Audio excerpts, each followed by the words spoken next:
Part 2 of the Oera book. Edited and read by 31 Pearls, all rights reserved. If you missed Part 1, you can find the link in the description below. Please be sure to subscribe, like, and comment. The Oera book. Frya's text. Prosperity awaits the free. At last they shall see me again. Though him only can I recognize as free, who is neither a slave to another nor to himself. This is my counsel. 1. When in dire distress, and when mental and physical energy avail nothing, then have recourse to the spirit of Hereunder, but do not appeal to him before you have tried all other means. For I tell you beforehand, and time will prove its truth, that those who give way to discouragement sink under their burdens. 2. To Hereuder's spirit only shall you bend the knee in gratitude, thricefold, for what you have received, for what you do receive, and for the hope of aid in time of need. 3. You have seen how speedily I have come to your assistance. Do likewise to your neighbor, but wait not for his entreaties. The suffering would curse you. My maidens would erase your name from the book, and I would regard you as a stranger. 4. Let not your neighbor express his thanks to you on bended knee, which is only due to Hereuder's spirit. Envy would assail you, wisdom would ridicule you, and my maidens would accuse you of irreverence. 5. 4 things are given for your enjoyment: air, water, land, and fire, but Hereunder is the sole possessor of them. Therefore my counsel to you is, choose upright men, who will fairly divide the labor and the fruits, so that no man shall be exempt from work or from the duty of defense. 6. If ever it should happen that one of your people should sell his freedom, he is not of you, he is a bastard. I counsel you to expel him and his mother from the land. Repeat this to your children morning, noon, and night, till they think of it in their dreams. 7. If any man shall deprive another, even his debtor, of his liberty, let him be to you as a vile slave. And I advise you to burn his body and that of his mother in an open place, and bury them 50 feet below the ground, so that no grass shall grow upon them. It would poison your cattle. 8. Meddle not with the people of Lydda, nor of Fasta, because Hereunder would help them, and any injury that you inflicted on them would recoil upon your own heads. 9. If it should happen that they come to you for advice or assistance, then it behooves you to help them. But if they should rob you, then fall upon them with fire and sword. 10. If any of them should seek a daughter of yours to wife, and she is willing, explain to her her folly. But if she will follow her lover, let her go in peace. 11. If your son wishes for a daughter of theirs, do the same as to your daughter. But let not either one or the other ever return among you, for they would introduce foreign morals and customs. And if these were accepted by you, I could no longer watch over you. 12. Upon my servant Fasta I have placed all my hopes. Therefore you must choose her for Hereunder. Follow my advice. Then she will hereafter remain my servant, as well as all the sacred maidens who succeed her. Then shall the lamp which I have lighted for you never be extinguished. Its brightness shall always illuminate your intellect, and you shall always remain as free from foreign domination as your fresh river water is distinct from the salt sea. The Oera book. This has Fasta spoken. All the regulations which have existed a century, that is 100 years, may, by the advice of the Hereunder, with the consent of the community, be inscribed upon the walls of the citadel. And when inscribed on the walls they become laws, and it is our duty to respect them all. If by force or necessity any regulations should be imposed upon us, at variance with our laws and customs, we must submit. But should we be released, we must always return to our own again. That is Frya's will, and must be that of all her children. Fasta said, anything that any man commences, whatever it may be, on the day appointed for Frya's worship, shall eternally fail, for time has proved that she was right. And it is become a law that no man shall, except from absolute necessity, keep that day otherwise than as a joyful feast. The Oera Book. These are the laws established for the government of the citadels. 1. Whenever a citadel is built, the lamp belonging to it must be lighted at the original lamp in Texland, and that can only be done by the mother. 2. Every mother shall appoint her own maidens. She may even choose those who are mothers in other towns. 3. The mother of Texland may appoint her own successor. But should she die without having done so, the election shall take place at a general assembly of the whole nation. 4. The mother of Texland may have 21 maidens and 7 assistants, so that there may always be 7 to attend the lamp. Day and night. She may have the same number of maidens, who are mothers in other towns. 5. If a maiden wishes to marry, she must announce it to the mother, and immediately resign her office, before her passion shall have polluted the light. 6. For the service of the mother, and of each of the burged maidens, there shall be appointed 21 townsmen, 7 civilians of mature years, 7 warriors of mature years, and 7 seamen of mature years. 7. Out of the 7, 3 shall retire every year, and shall not be replaced by members of their own family, nearer than the 4th degree. 8. Each may have 300 young townsmen as defenders. 9. For this service they must study Frya's texts and the laws. From the sages they must learn wisdom, from the warriors the art of war, and from the sea kings the skill required for distant voyages. 10. Every year, 100 of the defenders shall return to their homes, and those that may have been wounded shall remain in the citadels.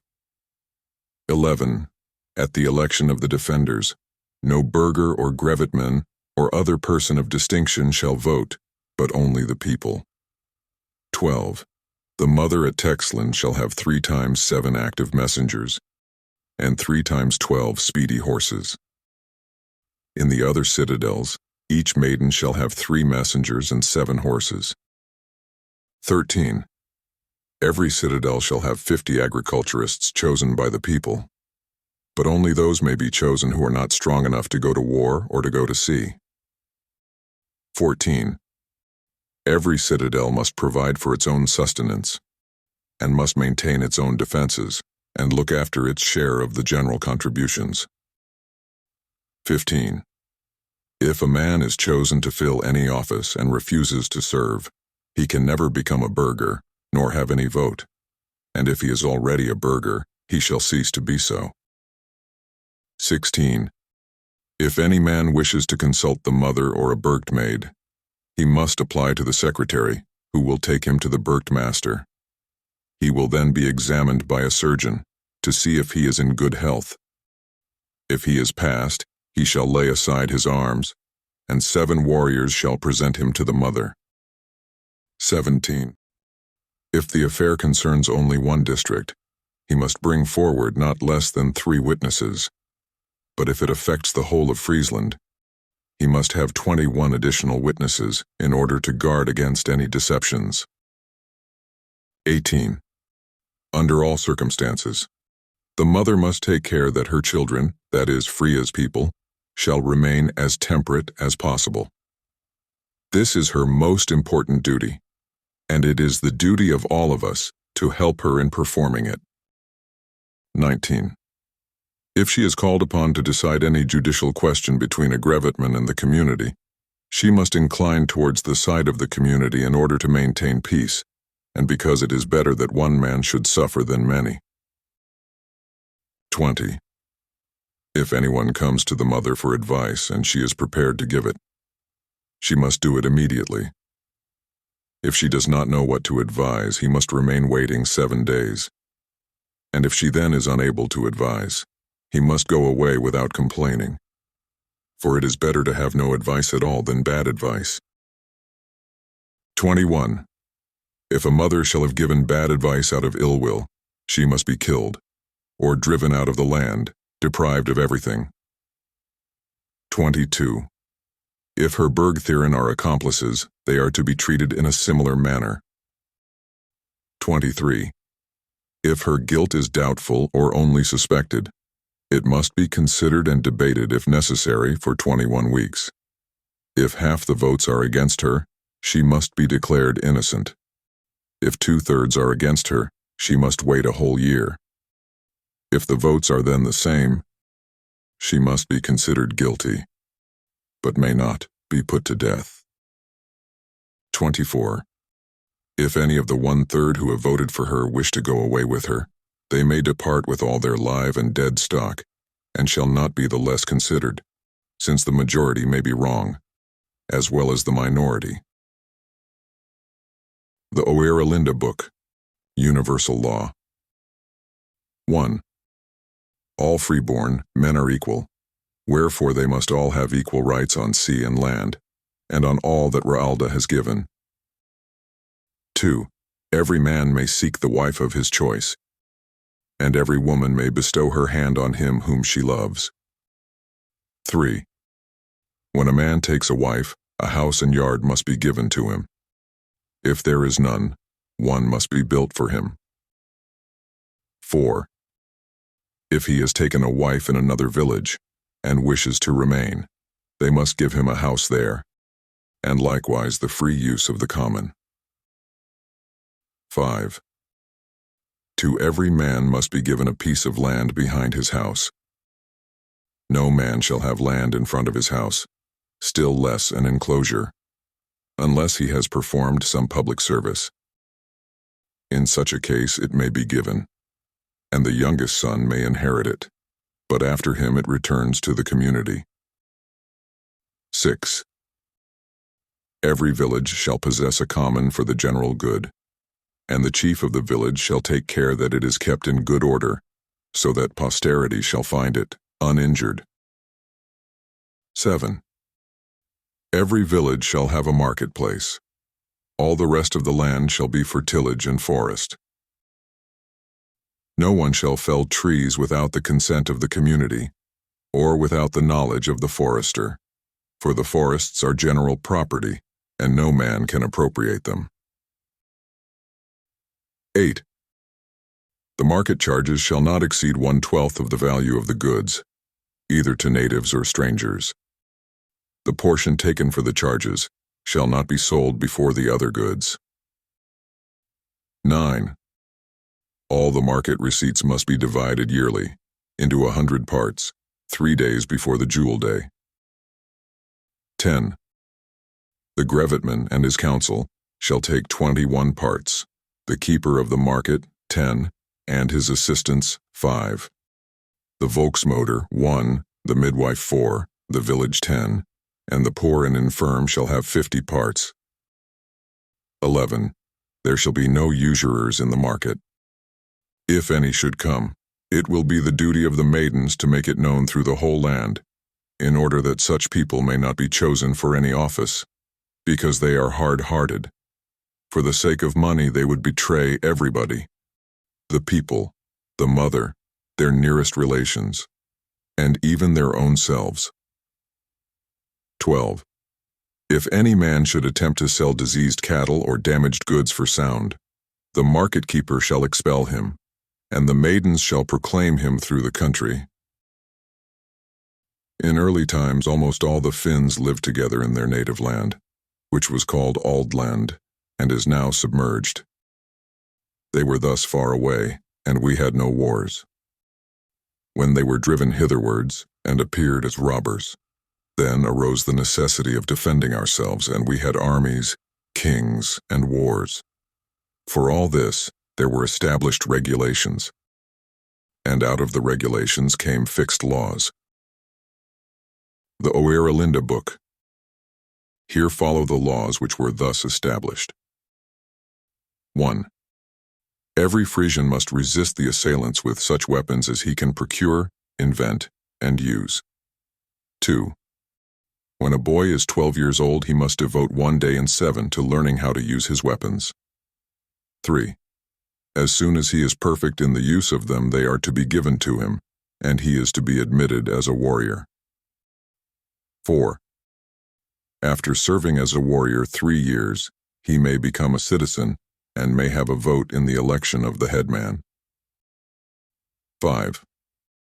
When he has been 7 years a voter, he then may have a vote for the chief or king and may be himself elected. 6. Every year he must be re-elected. 7. Except the king, all other officials are re-eligible who act according to Frya's laws. 8. No king may be in office more than 3 years, in order that the office may not be permanent. 9. After an interval of 7 years, he may be elected again. 10. If the king is killed by the enemy, his nearest relative may be a candidate to succeed him. 11. If he dies a natural death, or if his period of service has expired, he shall not be succeeded by any blood relation nearer than the 4th degree.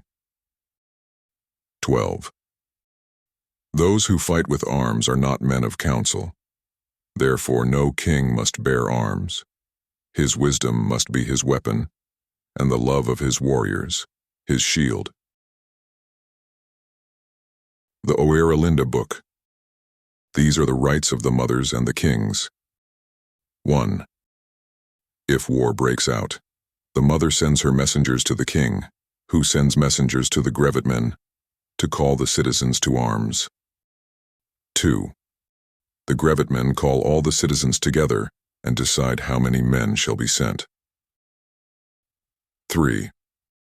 All the resolutions must immediately be sent to the mother by messengers and witnesses. 4. The mother considers all the resolutions and decides upon them, and with this, the king, as well as the people, must be satisfied. 5. When in the field, the king consults only his superior officers, but 3 citizens of the mother must be present, without any voice. These citizens must send daily reports to the mother, that they may be sure nothing is done contrary to the counsels of Frya. 6. If the king wishes to do anything which his counsel opposes, he may not persist in it. 7. If an enemy appears unexpectedly, then the king's orders must be obeyed. 8. If the king is not present, the next to him takes command, and so on in succession according to rank. 9. If there is no leader present, one must be chosen. 10. If there is no time to choose, anyone may come forward who feels himself capable of leading. 11. If a king has conquered a dangerous enemy, his successors may take his name after their own. The king may, if he wishes, choose an open piece of ground for a house and ground. The ground shall be enclosed and may be so large that there shall be 700 steps to the boundary, in all directions from the house. 12. His youngest son may inherit this, and that son's youngest son after him. Then it shall return to the community. The Oera Book. Here are the rules established for the security of all Frisians. 1. Whenever new laws are made, or new regulations established, they must be for the common good and not for individual advantage. 2. Whenever in time of war either ships or houses are destroyed, either by the enemy or as a matter of precaution, a general levy shall be assessed on the people to make it good again, so that no one may neglect the general welfare to preserve his own interest. 3. At the conclusion of a war, if any men are so severely wounded as to be unable to work, they shall be maintained at the public expense, and shall have the best seats at festivals, in order that the young may learn to honor them. 4. If there are widows and orphans, they shall likewise be maintained at the public expense, and the sons may inscribe the names of their fathers on their shields, for the honor of their families. 5. If any who have been taken prisoners should return, they must be kept separate from the camp, because they may have obtained their liberty by making treacherous promises, and thus they may avoid keeping their promises without forfeiting their honor. 6. If any enemies be taken prisoners, they must be sent to the interior of the country, that they may learn our free customs. 7. If they are afterward set free, it must be done with kindness by the maidens, in order that we may make them comrades and friends, instead of haters and enemies. The Oera Book. From Minno's writings.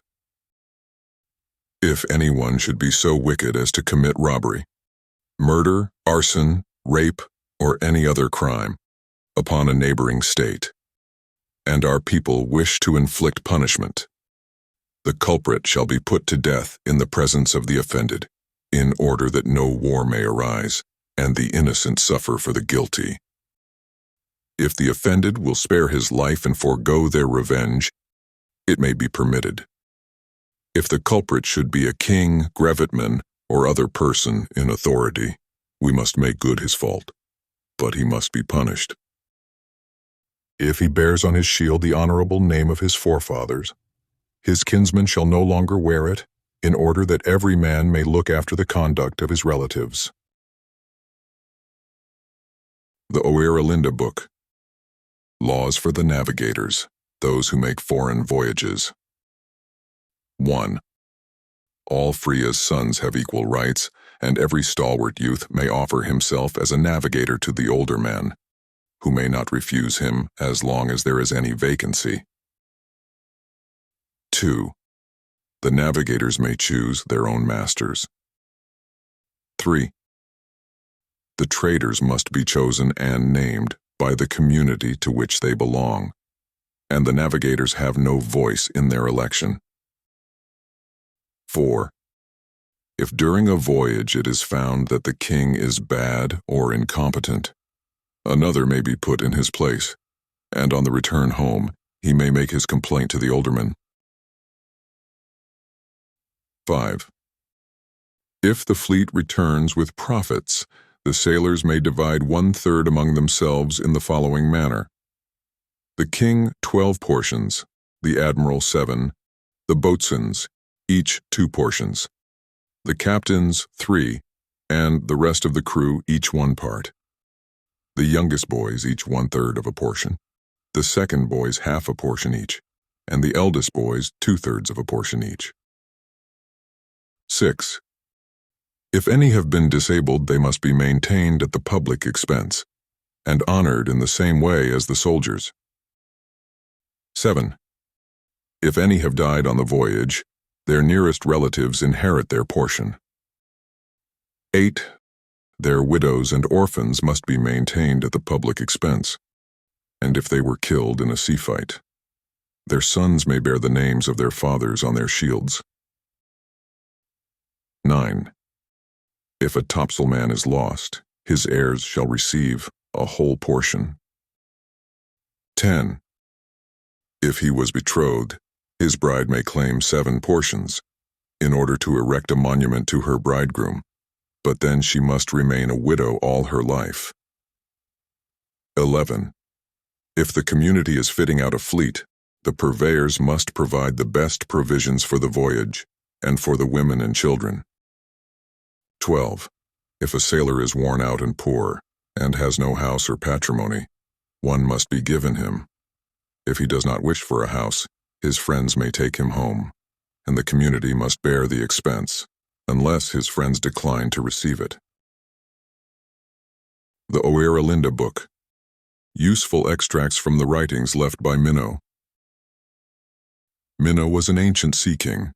He was a seer and a philosopher, and he gave laws to the Cretans.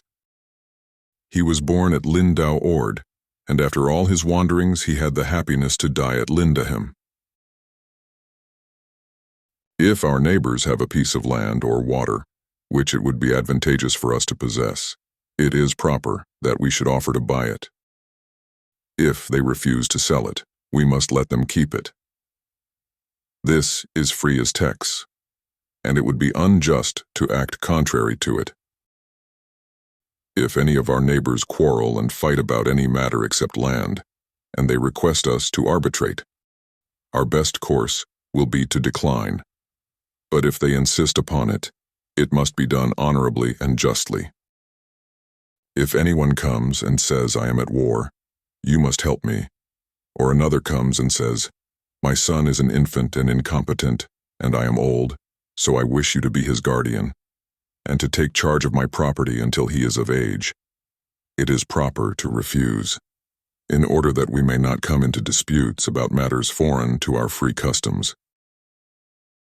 Whenever a foreign trader comes to the open markets at Wieringen and Almenland, if he cheats, he must immediately be fined, and it must be published by the maidens throughout the whole country. If he should come back, no one must deal with him. He must return as he came. Whenever traders are chosen to go to trading stations or to sail with the fleets, they must be well known and of good reputation with the maidens. If, however, a bad man should by chance be chosen and should try to cheat, the others are bound to remove him. If he should have committed a cheat, it must be made good, and the culprit must be banished from the land, in order that our name may be everywhere held in honor. If we should be ill-treated in a foreign market, whether distant or near, we must immediately attack them. For though we desire to be at peace, we must not let our neighbors underrate us, or think that we are afraid. In my youth, I often grumbled at the strictness of the laws, but afterwards I learned to thank Frya for her texts, and our forefathers for the laws which they established upon it. Ra'alda, or Alvadare, has given me many years, and I have traveled over many lands and seas.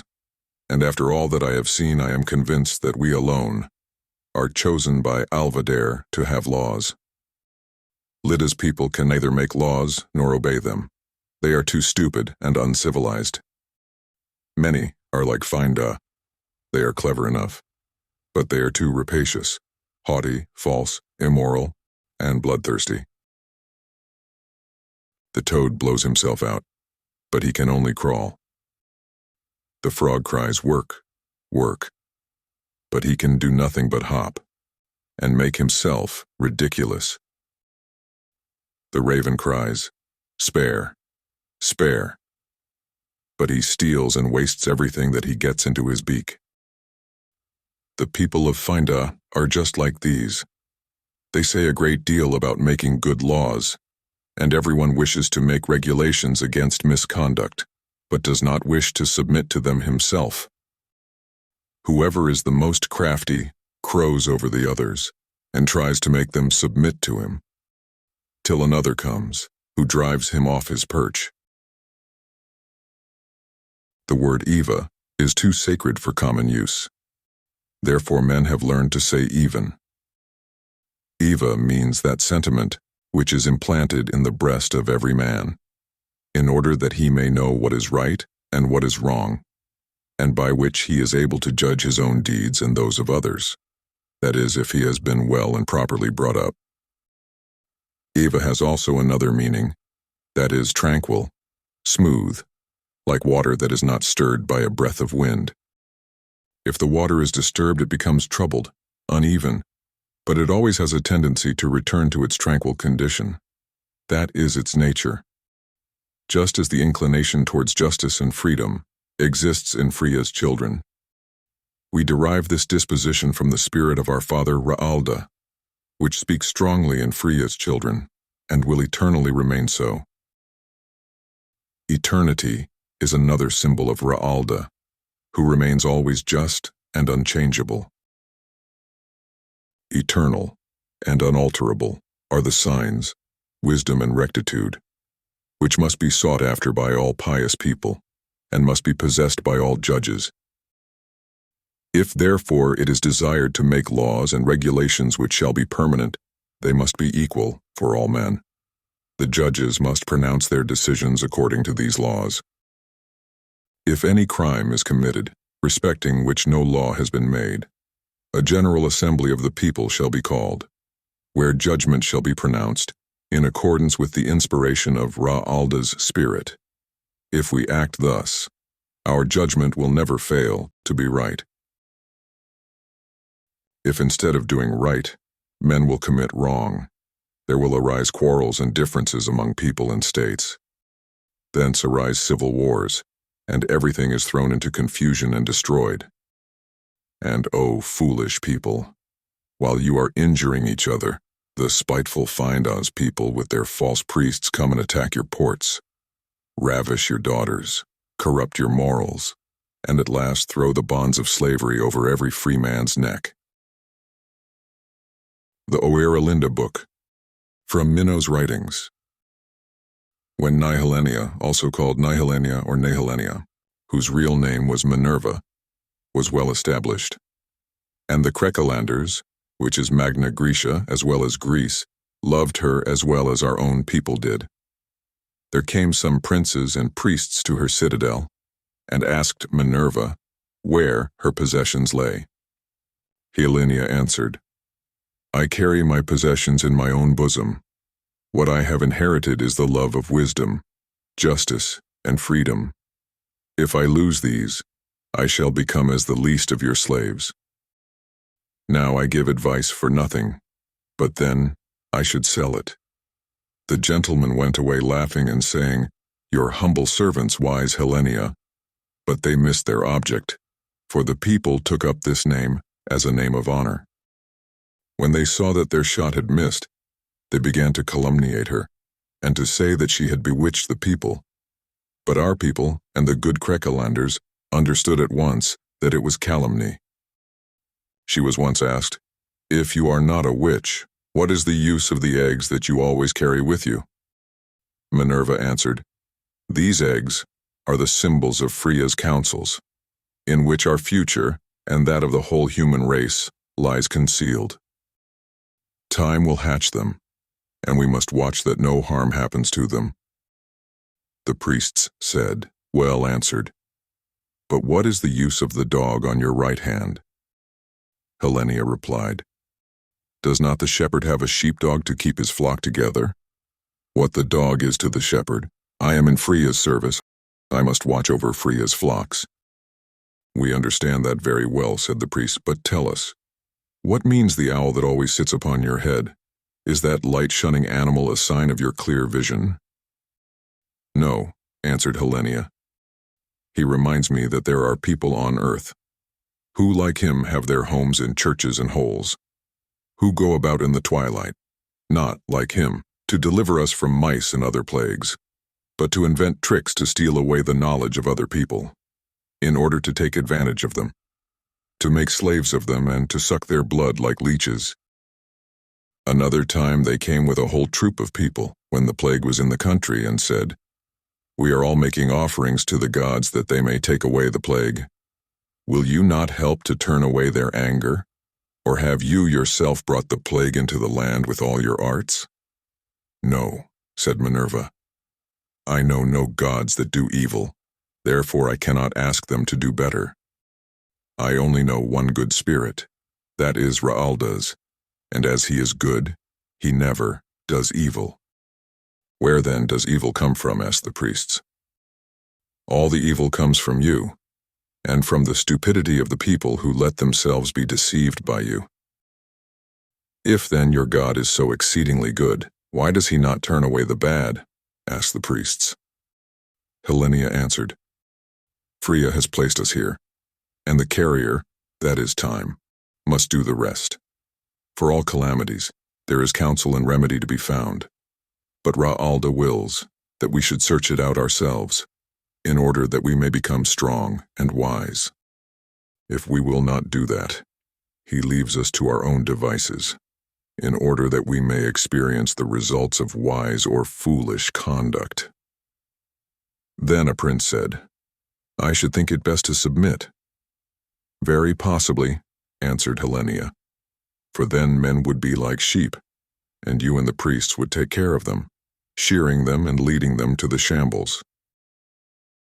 This is what our God does not desire. He desires that we should help one another, but that all should be free and wise. That is also our desire, and therefore our people choose their princes, counts, counselors, chiefs, and masters, among the wisest of the good men, in order that every man shall do his best to be wise and good. Thus doing, we learn ourselves, and teach the people that being wise and acting wisely can alone lead to holiness. That seems very good judgment, said the priests. But if you mean that the plague is caused by our stupidity, then Helenia will perhaps be so good as to bestow upon us a little of that new light of which she is so proud. Yes, said Helenia, but ravens and other birds of prey feed only on dead carrion, whereas the plague feeds not only on carrion, but on bad laws and customs, and wicked passions. If you wish the plague to depart from you, and not return, you must put away your bad passions and become pure within and without. We admit that the advice is good, said the priests, but how shall we induce all the people under our rule to agree to it? Then Helenia stood up and said, the sparrows follow the sower, and the people, their good princes. Therefore it becomes you to begin by rendering yourselves pure, so that you may look within and without, and not be ashamed of your own conduct. Now, instead of purifying the people, you have invented foul festivals, in which they have so long reveled that they wallow like swine in the mire to atone for your evil passions. The people began to mock and to jeer, so that she did not dare to pursue the subject. And one would have thought that they would have called all the people together to drive us out of the land. But no. In place of abusing her, they went all about from the heathenish Krekeland to the Alps, proclaiming that it had pleased the Almighty God to send his clever daughter Minerva, surnamed Helenia, over the sea in a cloud, to give people good counsel, and that all who listened to her should become rich and happy, and in the end, governors of all the kingdoms of the earth. They erected statues to her on all their altars. They announced and sold to the simple people advice that she had never given, and related miracles that she had never performed. They cunningly made themselves masters of our laws and customs, and by craft and subtlety were able to explain and spread them around. They appointed priestesses under their own care, who were apparently under the protection of Fasta, also called Vesta, our first Eremotor, to watch over the holy lamp. But that lamp they lit themselves, and instead of imbuing the priestesses with wisdom, and then sending them to watch the sick and educate the young, they made them stupid and ignorant, and never allowed them to come out. They were employed as advisers, but the advice which seemed to come from them was but the repetition of the behests of the priests. When Helenia died, we wished to choose another mother, and some of us wished to go to Texland to look for her. But the priests, who were all powerful among their own people, would not permit it, and accused us before the people of being unholy. The Oera Book. From the writings of Minno. When I came away from Athenia with my followers, we arrived at an island named by my crew Creta, because of the cries that the inhabitants raised on our arrival. When they really saw that we did not come to make war, they were quiet, so that at last I was able to buy a harbor, in exchange for a boat and some iron implements, and a piece of land. When we had been settled there a short time, and they discovered that we had no slaves, they were very much astonished. And when I explained to them that we had laws which made everybody equal, they wished to have the same. But they had hardly established them before the whole land was in confusion. The priests and the princes declared that we had excited their subjects to rebellion, and the people appealed to us for aid and protection. When the princes saw that they were about to lose their kingdom, they gave freedom to their people, and came to me to establish a code of laws. The people, however, got no freedom, and the princes remained masters, acting according to their own pleasure. When this storm had passed, they began to sow divisions among us. They told my people that I had invoked their assistance to make myself permanent king. Once, I found poison in my food, so when a ship from Flyland sailed past, I quietly took my departure. Leaving alone, then, my own adventures, I will conclude this history by saying that we must not have anything to do with Finda's people, wherever it may be, because they are full of false tricks, fully as much to be feared as their sweet wine with deadly poison. Here ends Minno's writing. The Oera book. These are the 3 principles on which these laws are founded. 1. Everybody knows that he requires the necessaries of life, and if he cannot obtain them, he does not know how to preserve his life. 2. All men have a natural desire to have children, and if it is not satisfied, they are not aware what evil may spring from it. 3.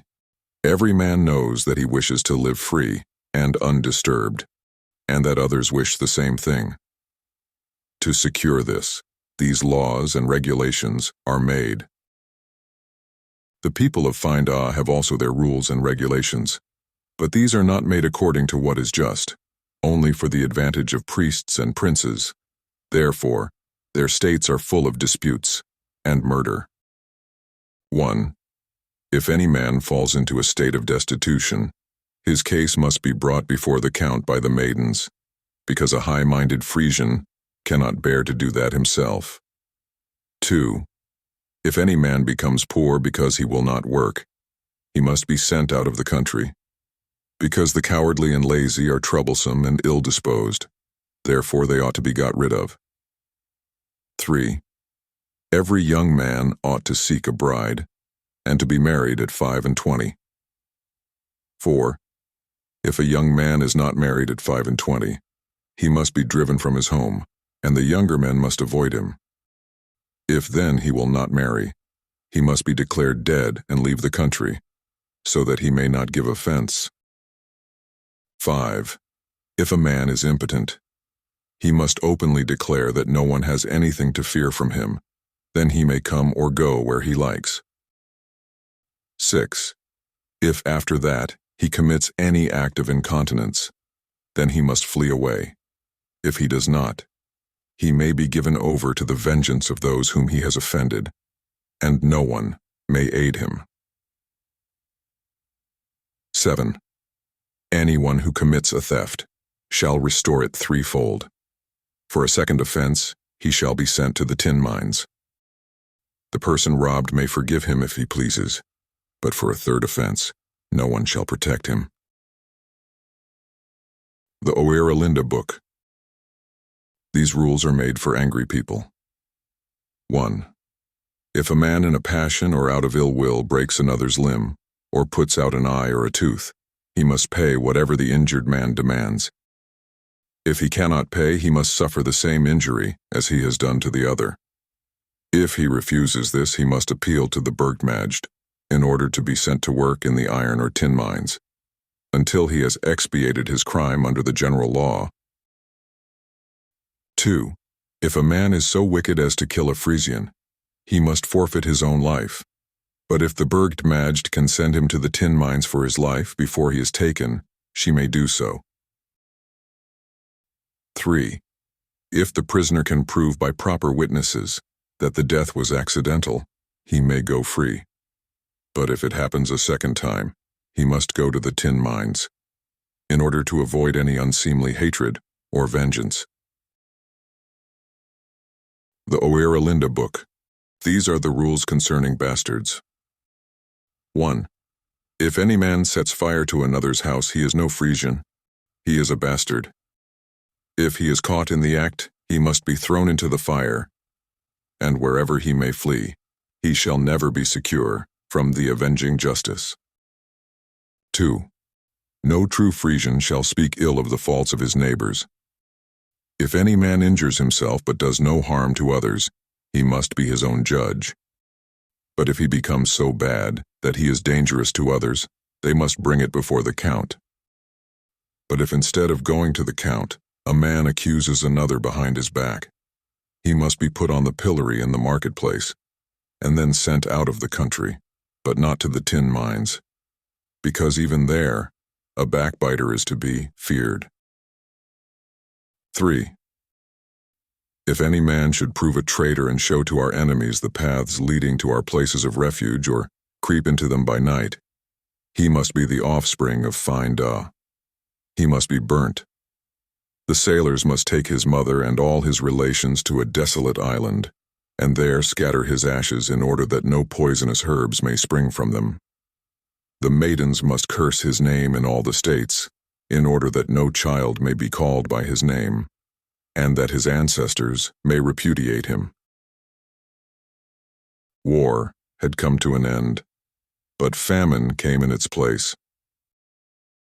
There were 3 men, who each stole a sack of corn from different owners, but they were all caught.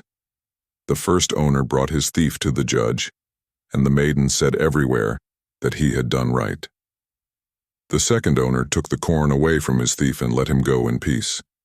The maiden said he has done well.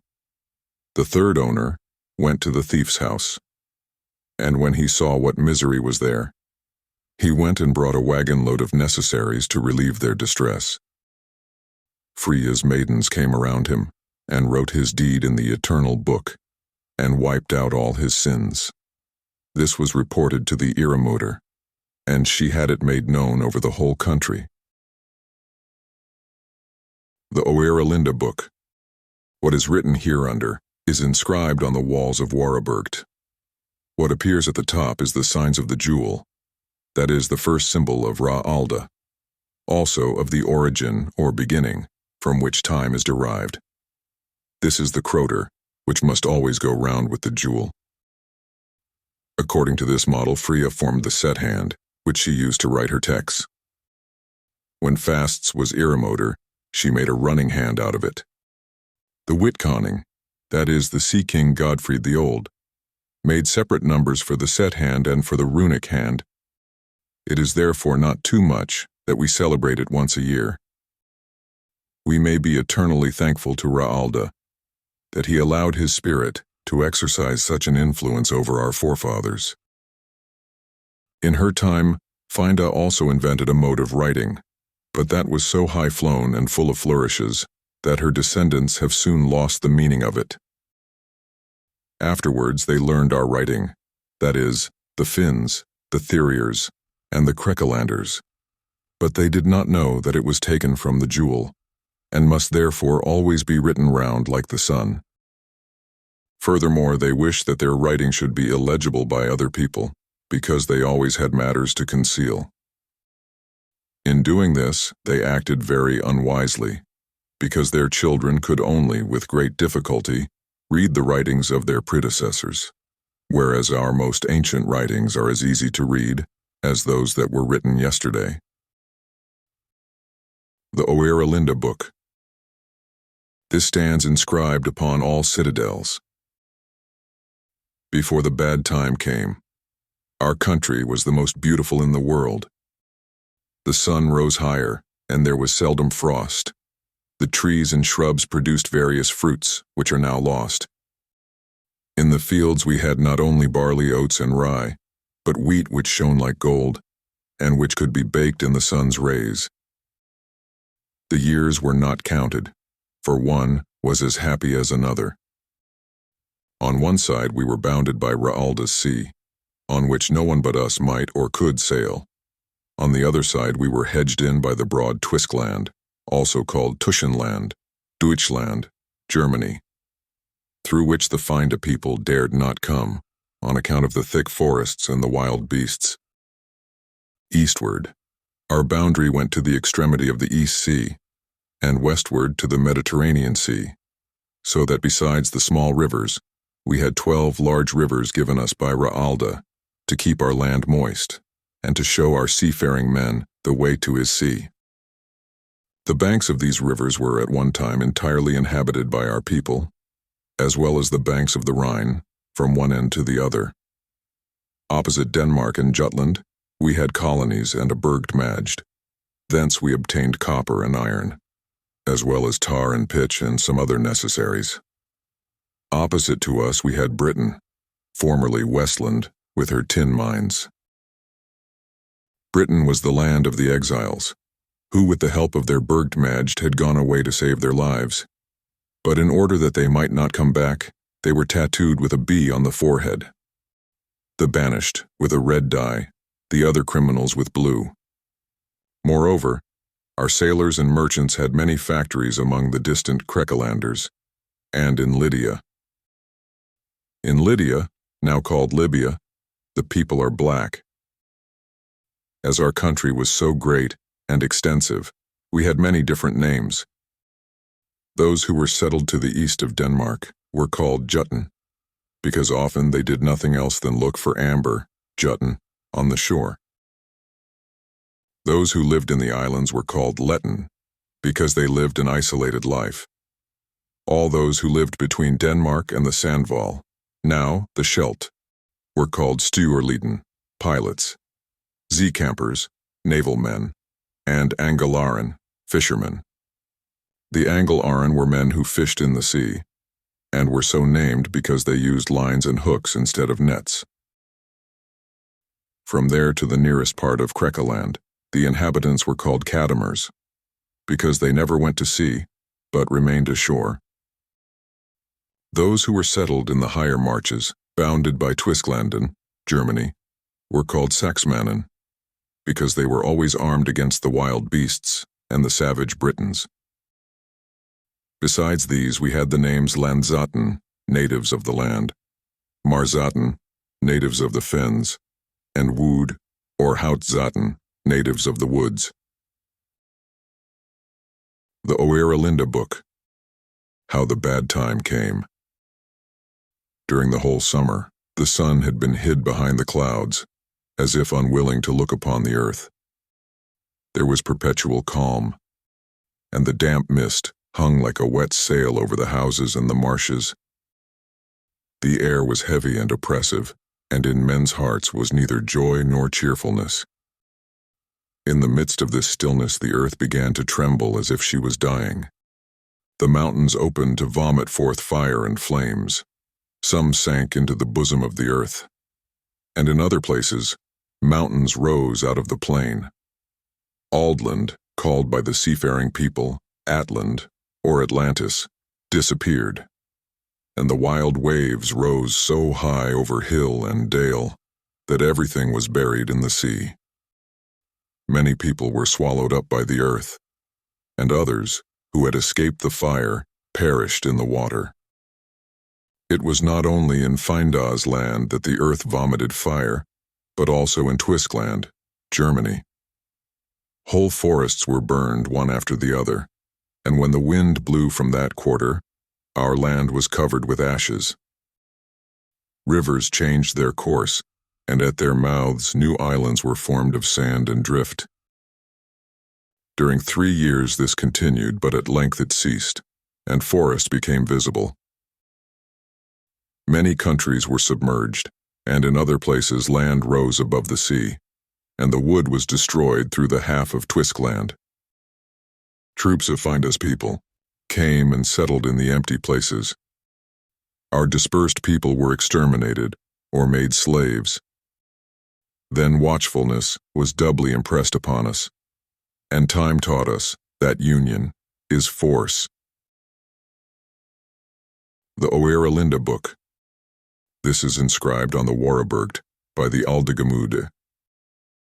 The Waraburgt is not a maiden city, but the place where all the foreign articles brought by sailors were stored. It lies 3 hours south from Medeiasblik. Thus is the preface. Hills, bow your heads, weep, ye streams and clouds. Yes, Schoonland, Scandinavia, blushes. An enslaved people tramples on your garment, O Frya. This is the history. 101 years after the submersion of Atlantis, being 2092 years before Christ, a people came out of the east. That people was driven by another.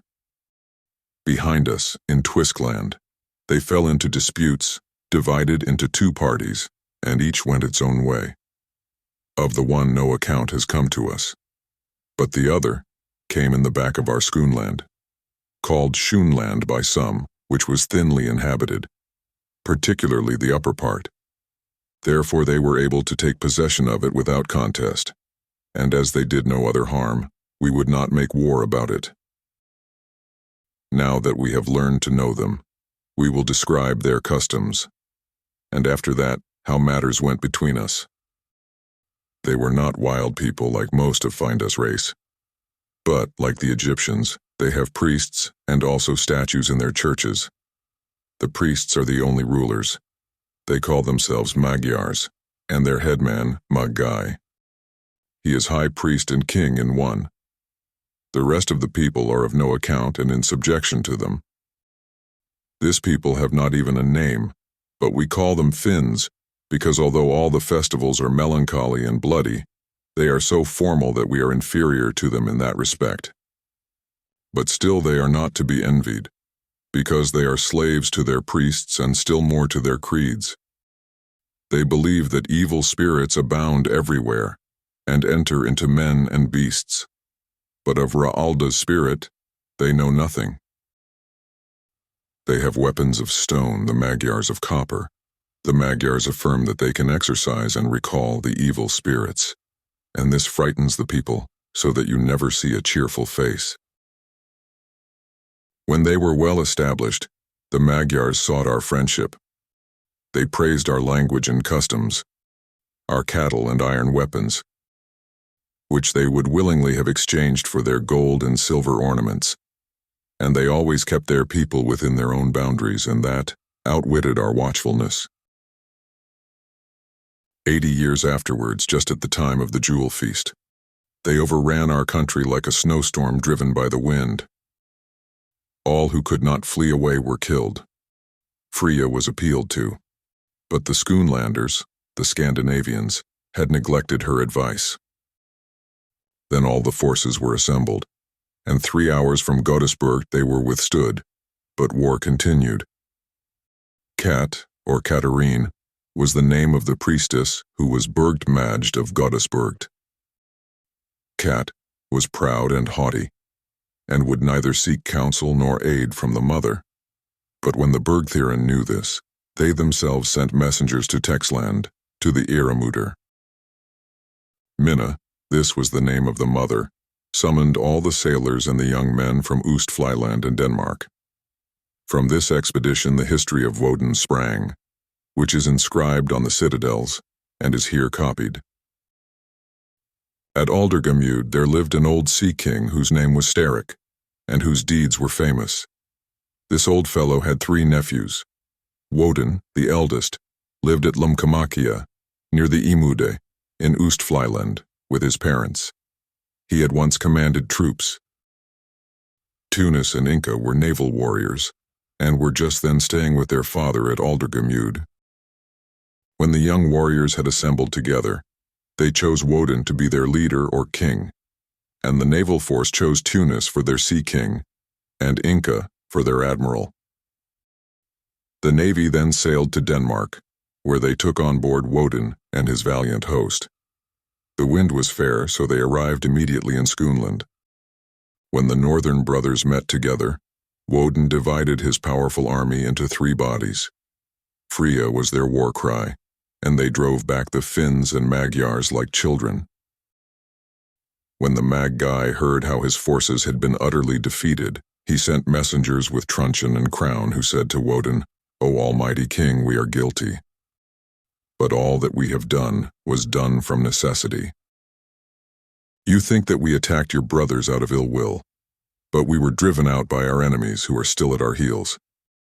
We have often asked your Burgmagd for help, but she took no notice of us. The Maggai says, that if we kill half our numbers in fighting with each other, then the wild shepherds will come and kill all the rest. The Magi possesses great riches, but he has seen that Frya is much more powerful than all our spirits together. He will lay down his head in her lap. You are the most warlike king on the earth, and your people are of iron. Become our king, and we will all be your slaves. What glory it would be for you if you could drive back the savages. Our trumpets would resound with your praises, and the fame of your deeds would precede you everywhere. Woden was strong, fierce, and warlike, but he was not clear-sighted. Therefore he was taken in their toils, and crowned by the Magi.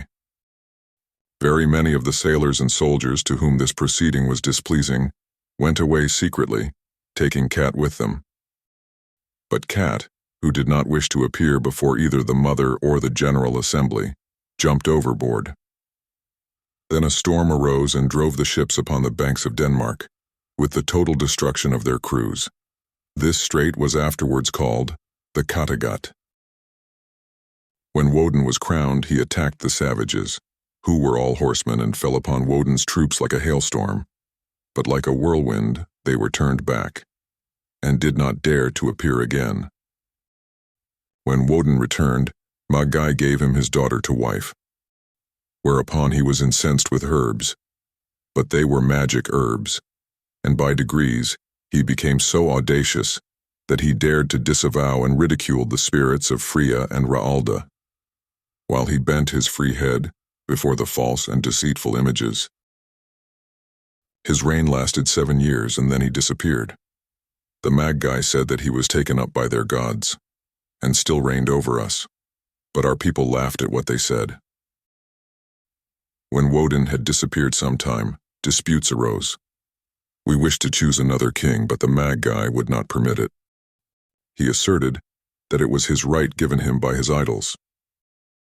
But besides this dispute, there was one between the Magyars and Finns, who would honor neither Frya nor Woden.